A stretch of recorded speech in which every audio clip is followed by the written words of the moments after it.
Good morning twelfth class. Chatterjee द्वारा लिखा गया ड्राउट देख रहे थे। शानदार कहानी।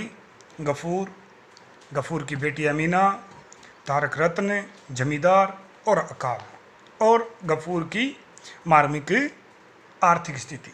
देखिए, जब पता चलता है कि मानिक घोष ने महेश बैल को, जो बैल है महेश है, उसको पुलिस पेन में दे दिया है। पुलिस पेन का अर्थ कल आपको समझाया था। तो उसको छुटाने के लिए वो क्या करता है, under the cover of night, रात के अंधेरे में, दिन में कहीं उसकी बेटी ना देख ले, Gafur secretly came round to Bansi shop. रात के अंधेरे में गफूर चुपचाप कहाँ पहुँच गया, बंसी की दुकान पे पहुँच गया। केम राउंड का अर्थ होता है घूमते हुए, चक्कर लगाते हुए। Uncle, you will have to lent me a rupee, said ही। राते उसने कहा, चचा मुझे आपको 1 रुपये उधार देना होगा, यानी आप मुझे 1 रुपये उधार दे दो। बदले में क्या रख रहा है देखिए, पुटिंग डाउन रखते हुए a grass plate under the seat, जहाँ वो बैठा है, सीट यानी उनकी गद्दी, और उसकी गद्दी के नीचे पीतल की, किसकी, पीतल की एक प्लेट है, इस तरह गोल आकृति की, तस्तरी भी जिसको बोलते हैं, वो नीचे खिसकाते हुए, मतलब गिरवी रख रहा है, मोर्गेज कर रहा है। बंसी was well acquainted with this object, object यानी वस्तु, एक्वेंटेड विद का अर्थ होता है परिचित, वेल का अर्थ है अच्छे ढंग से, और बंसी उस चीज़ से अच्छे ढंग से परिचित था। वजह यह है कि उस जो वो पीतल की जो वस्तु रखी है उसने गिरवी, वो पहले भी कई बार वो रख चुका है, और उसका पैसा दे के उसको छुटा ले जाता था। इन द लास्ट 2 years, पिछले 2 वर्ष में, ही हैड लेंट ए रूपी at least 5 time on this security, security जमानत, इस जमानत पे 5 बार, एटलीस्ट कम से कम 5 बार वो 1-1 रुपये ले जा चुका है, फिर वापस चुका देता है, फिर ले जाता है, फिर चुका देता है। क्योंकि पहले ज़माने में यदि आपको पैसे उधार चाहिए तो आपको कुछ गिरवी रखना पड़ता था, मोर्गेज करना होता था, और एक समय निर्धारित होता था, उस समय तक आपने रकम नहीं लौटाई तो जो भी रखे आप गिरवी उसको भूल जाओ। He made no objection today either, either का अर्थ है भी, टुडे यानी आज, ऑब्जेक्शन का अर्थ है आपत्ति। ही आया है ये बंसी जी के लिए, और वो कह रहे हैं कि आज भी उसे कोई आपत्ति नहीं, उसने 1 रुपये उधारा दे दिया, और वो 1 रुपये उसने वहाँ जुर्माना भर के और रातों रात महेश को छुटा के ले आया। और अगली सुबह देखिए, द नेक्स्ट मॉर्निंग, और अगली सुबह महेश वॉज सीन, महेश को देखा जा सकता था, at his usual place again, usual करता है जहाँ हमेशा जिस जगह, प्लेस यानी जगह बांधा जाता था, उसी जगह वो महेश मौजूद था। और उसी समय an elderly man was examine him very sharp eyes, और उसी समय एक वृद्ध व्यक्ति वॉज एग्जामिनिंग, देख रहा था, हिम महेश को, विद के साथ, वेरी शार्प आइज का अर्थ होता है बहुत ही बारीकी से देखना, बहुत बारीकी से उसको देख रहा था। Not far away on one side, उसकी दूसरी तरफ, ज़्यादा दूर नहीं, पास ही में कौन है, Gafur, sat on the ground, जमीन पे गफूर बैठा था, और गफूर उस व्यक्ति को देख रहा था, उस पूरी घटना को देख रहा था। ऑल हंच्ड अप, यानी वो जो व्यक्ति जो उसको एग्जामाइन कर रहा है, उस व्यक्ति के पास ही एक हंच यानी कुबड़ की तरह आप कह सकते हैं, एकटक जिसको बैठा हुआ बोलते हैं, वो दूसरी तरफ कौन बैठा है, जमीन पे बैठा है, कौन, Gafur. The examination was over, जांच पड़ताल पूरी हुई। द ओल्ड मैन अनटाई, और जांच करने के बाद वृद्ध व्यक्ति ने अनटाई करते खोला, क्या खोला देखिए, ए 10 rupee note from A corner of his shawl. Shawl, आप यदि ठंड है तो शॉल का अर्थ आप समझते हैं, और यदि आप उस समय ठीक ठाक मौसम है, गर्मी है, तो आप उसको पहले जो चादर वगैरह साथ में रखते थे पुराने लोग, हम सब जानते हैं, कैरी करते थे चादर वगैरह, तो उसके एक कोने में उसने 10 का नोट बांध रखा। और पहले आप सब जानते हैं कि महिलाएं भी, आप अपनी दादी माँ से पूछ लेना कि जो चुनरी वगैरह है उसकी गांठ से रुपए बांध के रखते थे। ये बिल्कुल एकदम सही बात है, आप पूछ के देखना। And smoothing it again and again. उसने 10 का नोट निकाला और उसको बार बार वो क्या कर रहा था, स्मूथिंग कर रहा था। स्मूथिंग का अर्थ होता है जी हाथ फेरना, यानी 10 के नोट पे इस तरह हाथ फेर रहा है। और पहले पुराने जो लोग हैं उनके पास पैसे नहीं होते, तो आप समझ सकते हैं पैसे की कीमत बहुत ज़्यादा होती थी। और आखिरकार उसने क्या कहा, हेयर टेक दिस, किसको ले लो, I shan't take anything off, I am paying the full price. क्या कहा उसने कि मैं I shan't take anything off, ये सेल नोट की शॉर्ट फॉर्म है कि मैं इसमें कुछ कमा नहीं रहा हूँ, कुछ भी नहीं कमा रहा मैं। I am paying the full price, पूरे पैसे दे रहा हूँ। और आपको पता है हर जो ग्राहक होता है वो ऐसे ही कहता है, जो पशु वगैरह खरीदने के लिए आते हैं वो यही बोलते हैं कि इसमें कुछ आनी जानी नहीं है, कुछ मुझे बचेगा नहीं, मैं पूरे पैसे दे रहा हूँ। इस प्रकार उनका बिजनेस है और उस बिजनेस में वो इस प्रकार की सुक्तियाँ युक्तियों का प्रयोग करते हैं। स्ट्रेच हिज हैंड, हाथ फैलाया, स्ट्रेच फैलाना, और गफूर ने हाथ फैलाया। Gafur took the money, Gafur ने धन ले लिया। अब पता नहीं ये क्या ध्यान में आया, ये व्यक्ति उस बैल को कैटल मार्केट में बेचेगा, ये वृद्ध व्यक्ति। और कैटल मार्केट का अर्थ हम 2 बार देख चुके हैं, जहां मवेशियों को काटा जाता है। लेकिन गफूर ने 10 रुपये पकड़ लिए, बट रिमेन साइलेंट, लेकिन शांत रहा, बोला कुछ नहीं। As the 2 men who came with the old man, दो व्यक्ति जो उस वृद्ध व्यक्ति के साथ आए थे, were about to take the rope, वो 2 व्यक्ति जो उसके साथ आए थे, रोप का अर्थ है रस्सी, और जैसे ही वह रस्सी को क्या कर रहे हैं, राउंड द एनिमल्स नेक, कि वो 2 व्यक्ति जो उस वृद्ध व्यक्ति के साथ आए थे, और उन्होंने जैसे ही महेश के गले में पड़ी रस्सी को अपने हाथ में लेने के लिए तैयार हुए, मतलब उसको ले जाने के लिए, ही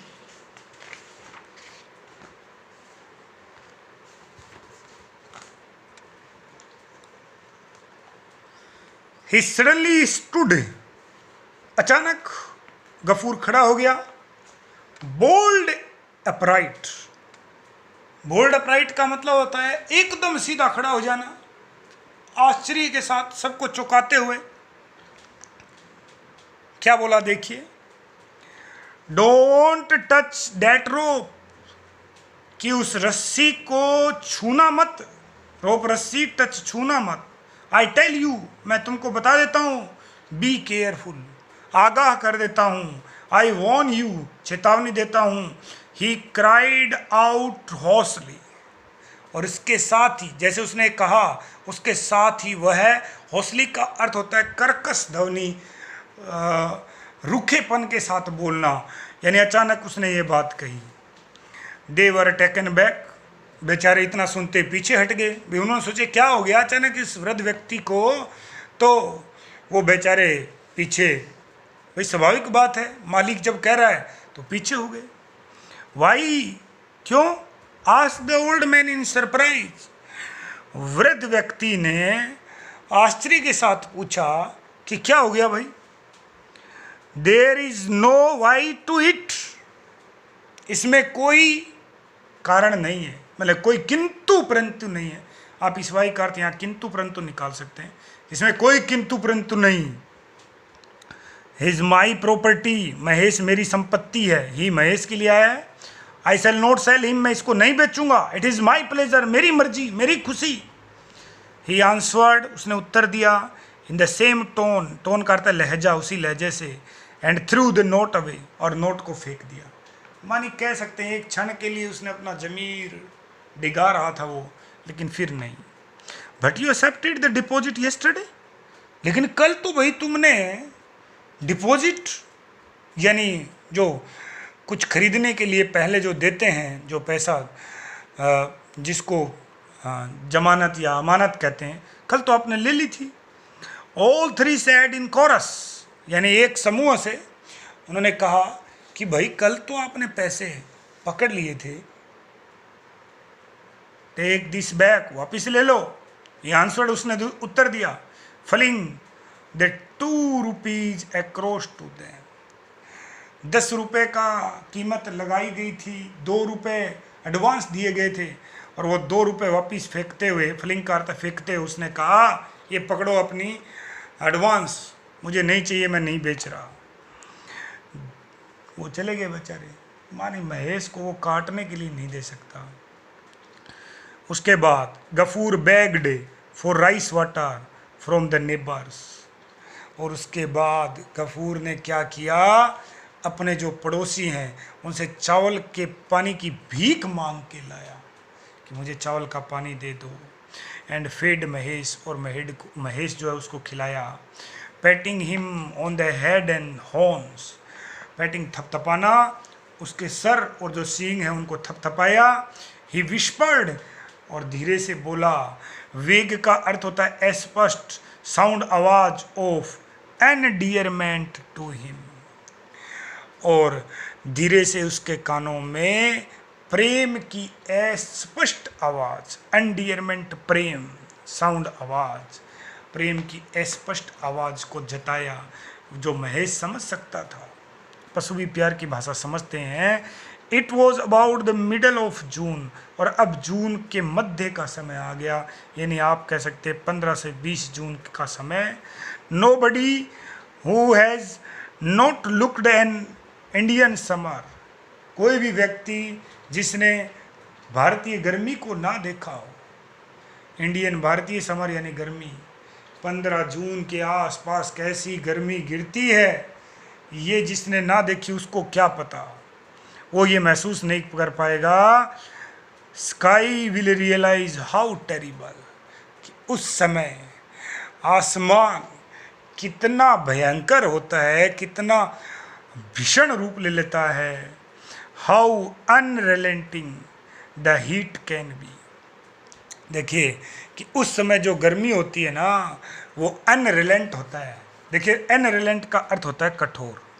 क्या होता है जी? कठोर। और ऊपर सब लिख रहा हूँ, ध्यान से देखना। रिलेंट का अर्थ होता है जी छूट देना। क्या देना? छूट देना, याद रखना। Not a trace of mercy anywhere, mercy दया, ट्रेस का अर्थ अंश, एनीवेयर कहीं भी, कि कहीं भी आसमान में दया की एक झलक भी नहीं है, मतलब भावार्थ ये एक भी बादल नहीं है। टुडे इवन द थॉट, आज तो वो विचार, that someday this aspect of sky, कि आसमान का यह पहलू वुड चेंज, बदलेगा, that it would become overcast, कि ये कभी आसमान जो है बादलों से, ओवरकास्ट है, बादलों से ढक जाएगा, with soft moisture laden clouds, soft मधुर, मॉइस्चर लेडन नमी लिए हुए बादलों से, वो इज इम्पॉसिबल। माने आज तो ये विचार भी ऐसा लग रहा था असंभव है, झूठ है, ऐसा हो ही नहीं सकता कि इस आसमान में कभी बादल भी होंगे जो नमी लिए होंगे, यानी बरसात लिए होंगे। आज तो झूठा लग रहा है वो। इट सीम्ड एज दो, ऐसा लग रहा था मानो the whole blazing sky would go on burning day after day endlessly, ऐसा लग रहा था कि ये संपूर्ण जलता हुआ आसमान दिन प्रतिदिन अनंत रूप से जलता जा रहा है, एंडलेसली, बिना रुके, to the end of time. आप कह सकते हैं अनंत रूप से। उस दृश्य को देख के ऐसा ही लग रहा था कि ये जो स्काई जो है वो इसी प्रकार जलता जाएगा। उस गर्मी में Gafur return home at noon, दोपहर 12-1 बजे गफूर घर लौटा। कहीं गया था बेचारा बाहर कुछ मांगने के लिए। क्या मांगने के लिए? काम वगैरह। He was not used to working as a hired labour, hired का अर्थ है किराए का, और लेबर का अर्थ है मजदूर, यानी वो उसको आदत नहीं थी कैसे कार्य करने की, कि वो कभी भी दिहाड़ी का मजदूर, हायर्ड लेबर, दिहाड़ी मजदूर कह सकते हैं, दिहाड़ी मजदूर के रूप में उसने काम ही नहीं किया, तो आदत नहीं उसको। And it was only 4 or 5 days since his temperature had gone down. वो कह रहा है कि दिहाड़ी मजदूर के रूप में उसने कभी काम नहीं किया, और यह केवल 4 या 5 दिन हुए थे जब उसका बुखार उतर गया था। टेम्परेचर गोन डाउन का अर्थ होता है तापमान का नीचे गिरना, यानी बुखार उतरे हुए 4-5 दिन हुए थे। बुखार उतरता है तो आपको पता है शरीर बिल्कुल टूट जाता है, कमज़ोर हो जाता है। His body was still weak and tired, weak करता है कमज़ोर, टायर्ड करता है थकी हो। उसका शरीर अब भी बिल्कुल चकनाचूर हो चुका था, टूटा हुआ है, क्योंकि खाने पीने कुछ था नहीं बेचारे के पास। He had gone out to seek work, वह बाहर गया था सीख तलाशने के लिए, वर्क का अर्थ कार्य, बट इन वेन, वेन का अर्थ व्यर्थ, यानी उसको कार्य नहीं मिला। ही हैड नो सक्सेस, उसको कोई सफलता नहीं मिली। एक एचवी है और एक एमवी है। हंग्री भूखा, थ्रस्टी प्यासा, टायर्ड थका हुआ, everything was dark before his eyes, और उसकी आंखों के सामने क्या छा रहा था? अंधेरा छा रहा था। Is the food ready Amina? Dear, लाडली बेटी, क्या खाना बन गया? He called out from the courtyard, आंगन से उसने बेटी को आवाज़ लगाई। अब कहाँ से बनेगा खाना, चावल ही नहीं घर पे। विदाउट आंसरिंग, बिना उत्तर दिए, हिज डॉटर, उनकी बेटी, साइलेंटली चुपचाप केम आउट, बाहर आई, स्टूड खड़ी हो गई, लीनिंग सहारा लेते हुए, अगेंस्ट द वॉल, दीवार का यानी दीवार का सहारा लेके खड़ी होगी बेचारी। Is the food ready? क्या खाना तैयार है? Gafur repeated without receiving an answer, बिना उत्तर मिले प्राप्त किए दोबारा दोहराया। What do you say? No, तुम क्या कह रही हो कि खाना तैयार नहीं है? वाई, क्यों? नो राइस, पिताजी चावल नहीं है। Why didn't you tell me in the morning, तो सुबह क्यों नहीं बताया? Why I told you last night, रात को बताया था पिताजी, सुबह नहीं बताया। बेचारी डर के मारे सोचती है बोलेगा कि सुबह उठते खाने की लग गई। I told you last night, mimicked Gafur, mimic करता नकल उतारना, अपनी छोटी बेटी की नकल उतारता है। रात को बता दिया था, सुबह बता देती। How am I to remember what you tell me last night, told me last night, मुझे कैसे याद रहेगा कि रात को आपने मुझे क्या बताया। His anger grew more and more, उसका गुस्सा और बढ़ गया। वोलेंट, हिंसक हो गया। At the sound of his own voice, अपनी ही आवाज़ पे। Of course there is no sunrise, और गुस्से में क्या बोल रहा है कि हाँ, निसंदेह घर में चावल नहीं है। ही ग्राउल्ड, गुर्राहना। With his face more distort than ever, distort करता विकृत हो जाना, बिगड़ जाना। गुस्से में उसका चेहरा बिल्कुल बिगड़ गया। What does it matter, क्या फ़र्क पड़ता है वेदर की योर फादर ईट्स और नोट, पिताजी खाए ना खाए, भाड़ में जाए पिताजी, तुम्हें क्या मतलब अपनी बेटी को डांट रहा है, जो कि बिल्कुल गलत है। वहाँ खाना है ही नहीं, पेट भर के उन्होंने कभी खाना खाया नहीं। अब देखना वो क्या बोलेगा गुस्से में। But the young lady must have her 3 meals, बस इस जवान लड़की को 3 वक्त का खाना मिलना चाहिए। पिताजी भूखा रहे ना रहे, कहाँ है वहाँ 3 वक्त का खाना। ये गफूर भी जानता अच्छे ढंग से, लेकिन गुस्से में बोल रहा है। तो यहाँ सीख ले, आपकी क्रोध अच्छी बात नहीं है। इन द फ्यूचर, और भविष्य में, I shall lock up the rice when I got out, आगे से मैं जब भी बाहर जाऊँगा तो अनाज का जो चावल जो हैं उनको डब्बे में बंद करके ताला लगाई जाऊँगा। Give me some water to drink, I am dying of thirst, thirst करता है प्यास, कि प्यास से मर रहा हूँ, कुछ पानी दे दो पीने को। So you don't have any water either, बेटी चुपचाप है, बोलती है पानी भी। वो समझ गया उसके हाव भाव से और बोल रहा है कि पानी भी नहीं। अब पानी कहाँ से लाए, अकाल गिर रहा है। सार्वजनिक कुंड वहाँ 2 थे, वो सूख चुके हैं, और जो निजी है जमींदार का, वहाँ से आम जनता को पानी भरने का परमिशन नहीं है। अमीना रिमेन स्टैंडिंग, अमीना अब भी रिमेन बनी हुई थी, स्टैंडिंग खड़ी है। विद बो हेड, सर झुका के, एज बिफोर, पहले की तरह। Realising that there was not even a drop of water in the house, जब उसको ये महसूस हुआ कि घर में पानी की एक बूंद नहीं है। He lost all self control, अचानक से उन्होंने अपना आपा खो दिया। रसिंग एट हर, और अपनी बेटी की तरफ दौड़ा। ही स्लैप्ड हर फेस नॉइसली, और गुस्से में उसने अपनी बेटी को जो गाल है उसके ऊपर जोर से थप्पड़ लगा दिया। रैच गर्ल, डब्ल्यू साइलेंट है, अभागी लड़की। What do you do all day, पूरे दिन क्या करती है। सो मैनी पीपल डाई, कितने लोग मरते हैं। वाई डोंट यू, तू क्यों नहीं मरती। गुस्से में बोल रहा है, अपना नियंत्रण खो दिया, आपा खो दिया, संतुलन खो दिया। The girl didn't utter a word, utter का अर्थ है बोलना। लड़की देखो कितनी अच्छी है, एक शब्द भी नहीं बोली। He took the empty earthen pitcher, earthen मिट्टी का पिक्चर घड़ा, एम्प्टी खाली, मिट्टी का खाली घड़ा उठाया। And went out into the afternoon sun, और दोपहर में ही बेचारी बाहर निकल गई क्वाइटली, चुपचाप, वीपिंग, पहुँचते हुए, हर साइलेंट टीयर्स, अपने आंसू। माँ है नहीं और कोई घर में रहता नहीं, अपने आंसू को पहुँचती हुई बेचारी आगे जा रही है। The moment she was out of sight, जब वो वहाँ से चली गई, मतलब उस दृश्य से बाहर हो गई। Her father was overwhelm, overwhelm का अर्थ है लबालब भर जाना। विद रिमोर्स का अर्थ होता है पश्चाताप। पिताजी को बहुत दुख हुआ, बेटी को मार दिया। थप्पड़ है। ही अलोन न्यू, वह केवल अकेला जानता था। हाउ ही हैड ब्रोटअप, ब्रोटअप करता लालन पालन करना। डेट मदरलेस गर्ल, बिना माँ की बेटी को उसने कैसे पाला, उस दुख को केवल वो जानता था। He knew that this affectionate dutiful, वह जानता था कि यह अपनी बेटी के लिए स्नेही, कर्तव्यपरायण, क्वाइट शांत डॉटर ऑफ हिज, उसकी वॉज नॉट टू ब्लेम, उसको दोष नहीं देना चाहिए था।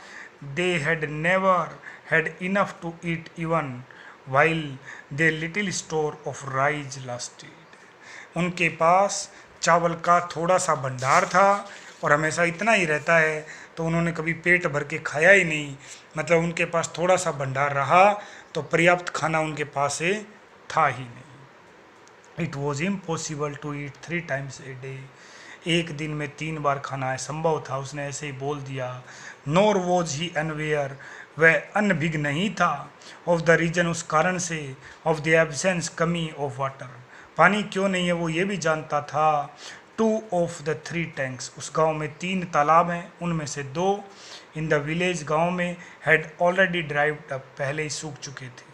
द लिटिल वाटर, थोड़ा बहुत पानी, that there was still in the private tank of Simbu Babu, ये जो सिम्बू बाबू है जमींदार, उसके निजी तालाब में पानी है। Was not for the public, वो जो आम जनता है उनके लिए खुला नहीं है। वो सिम्बू बाबू जो जमींदार है, इसका ये जमींदार का भी नाम आ गया, उसके लिए बना है। ए फ्यू होल्स, कुछ गड्ढे, हैड बिन डग, खोदे गए हैं, डग खोदना होता है। At the bottom of other tanks, अन्य तालाबों के खोदे जाते हैं जहाँ पानी नहीं रहता, जहाँ तालाब है वहाँ आप कह सकते हैं बोर वगैरह करना, कुछ और हैंडपम्प वगैरह लगाना, उसके लिए गड्ढे करते हैं ताकि पानी मिल जाए। But there was much crowding, लेकिन वहाँ बहुत भीड़ रहती है, जोस्टलिंग रहती है, धक्का मुक्की रहती है। फॉर ए लिटिल वाटर, थोड़े से पानी के लिए। That this chit of girl, कि वहाँ बहुत ज़्यादा धक्का मुक्की रहती है। चिट का अर्थ है छोटी सी लड़की, तो इस छोटी सी लड़की के लिए couldn't even approach them, approach करता पहुँचना, दैम करता वहाँ तक, वो लड़की बेचारी वहाँ तक पहुँच ही नहीं पाती थी। सी stood for hours on and, वो वहाँ घंटों खड़ी रहती। आफ्टर मच बेगिंग, प्रार्थना करने के बाद, हाथाजोड़ी करने के बाद। इफ़, यदि समबडी टुक पीटी, पीटी का अर्थ है दया, यदि किसी को दया आ जाए, ऑन हर, अमीना के ऊपर। सी रिटर्न, तब वह लौटती थी होम विद लिटिल वाटर, थोड़े पानी के साथ। यानी वैसे तो वो भर ही नहीं सकती थी क्योंकि उसका नंबर नहीं आता था, छोटी है वो, और वो बेचारी कई घंटों प्रार्थना करके थोड़ा बहुत पानी अपने घर लाती। ये ए लिटिल कर देना भैया, लिटिल का अर्थ ना के बराबर। ही न्यू ऑल दिस, वो सब ये सारी बातें उसको पता थी। Perhaps there was no water today, शायद आज पानी नहीं होगा वहाँ। और nobody had found him to take pity on her, या तो वहाँ पानी नहीं होगा तालाब में, या फिर किसी को दया नहीं आई होगी, बेचारी खाली बर्तन लेके आ गई। Something of the sort must have happen, इस प्रकार का कुछ जरूर घटित हुआ होगा। ही थॉट, उसने सोचा। And his own eyes too filled with tear, और उसकी आंखों में क्या आ गए, आंसू आ गए। उसको बड़ा दुख हो रहा अपनी बेटी को थप्पड़ लगा के। और उसी समय लैंडलॉर्ड्स मैसेंजर हैड अराइव्ड, जमींदार सिम्बू बाबू जो है उसके संदेश वाहक आ जाते हैं। Gafur are you in, somebody cried out in the yard, दुखी था, गुस्से में था। और उसी समय बाहर कुछ लोगों ने, जो जमींदार के लोग, उन्होंने क्या कहा, गफूर क्या तुम अंदर हो? यस आई एम, हाँ जी मैं हूँ। वाई क्यों, क्या काम है? आंसवर्ड गफूर बिटरली, गफूर ने भी, बिटरली का अर्थ है कटुता से, कटुता, क्योंकि अभी अभी उसने आपा खोया था और उसने भी उसी कर्कश ध्वनि में आवाज़ दिया कि हाँ अंदर हूँ, क्या बात है। Master had sent for you come, मालिक ने आपको बुलाया है। I have not had any food yet, I will come later said Gafur, Gafur ने कहा कि अभी मैंने खाना नहीं खाया है, मैं बाद में आऊँगा। इससे आगे का पार्ट अब कल देखेंगे, कल इस लेसन को पूरा कर देंगे।